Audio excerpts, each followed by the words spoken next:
Budaya, warisan, refleksi cerminan dalam setiap kehidupan. Kompleks Museum Sarawak menyimpan pelbagai khazanah yang perlu kita teroka. Apakah cerita dan rahsia yang belum terungkai di sebalik khazanah yang berharga ini? Segalanya akan kita selami di dalam Khazanah Kenyalang.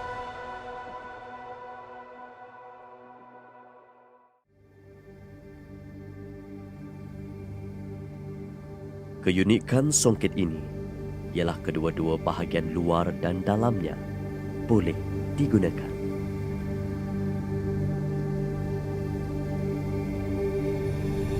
Inilah songket Sarawak. Songket adalah tekstil tradisional yang dibuat khas dari sutera atau kapas dengan benang emas atau perak sebagai logam tambahan. Dengan kata lain, songket adalah kain tenunan tradisional yang penuh ketelitian. Corak dan motif pada kain tenunan ini biasanya merangkumi keseluruhan kain. Pembuatan songket Sarawak dihasilkan secara berperingkat di Rajang, ditenun oleh Saanah Suhaili. Reka bentuk songket telah diturunkan dari penenun tradisional kepada keturunannya. Penenun songket biasanya dapat menyalin atau menghafal corak dari ibu atau saudara mereka yang tahu menenun. Dalam dunia moden, mereka mempunyai nota untuk membuat corak pada kain.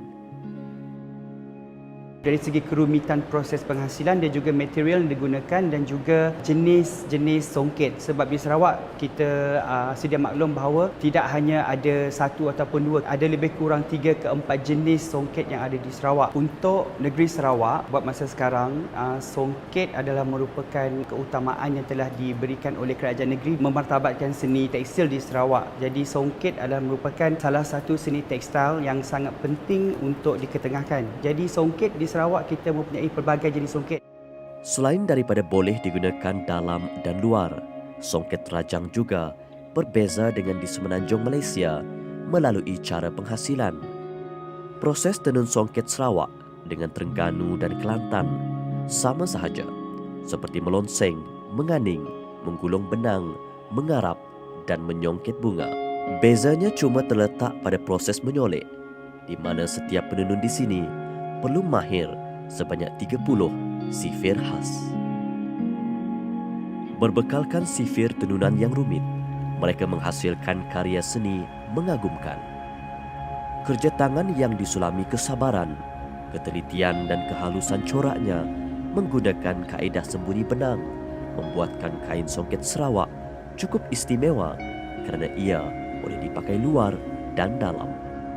Secara purata, penenun mengambil masa sebulan untuk menyiapkan sehelai kain. Bagaimanapun, tempoh ini berbeza mengikut kesukaran corak dan kepantasan penenun. Pusat tenunan songket di Rajang sebagai pusat pengeluaran kain songket yang terulung dulu di Sarawak, untuk kain Sarawak, kain songket Sarawak ni. Pusat tenunan ini merupakan satu daya tarikan juga untuk pelancongan kawasan Tanjung Manis.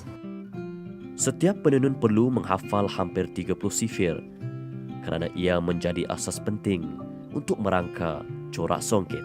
Sifir rekaan yang dicipta pada 1989 bersama Dayang Nur Salam Awang Persih yang diangkat Kraftangan Malaysia sebagai adik guru kraf songket Sarawak pada 1995.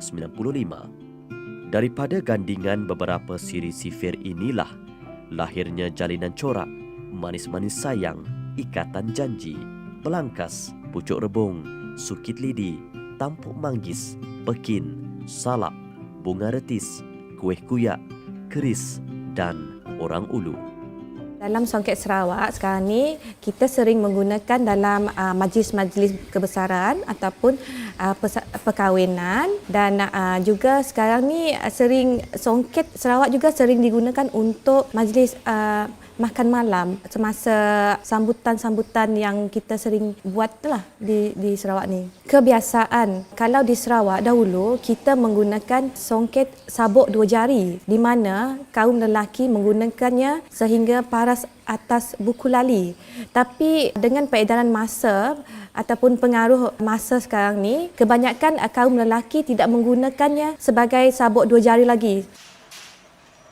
Melihat kepada kehalusan tenunan songket di bengkel berkenaan, tidak hairanlah jika harganya juga mahal dan kumpulan ini pernah menjual sehelai samping pada harga RM10,000.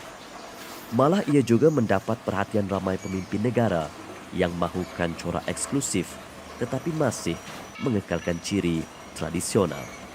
Terdapat 4 jenis kain songket di Sarawak dan nama kain diberikan mengikut motif tenunan, iaitu kain belatak, kain Brunei atau kain tabur, kain berturus, dan kain songket atau tenun biasa.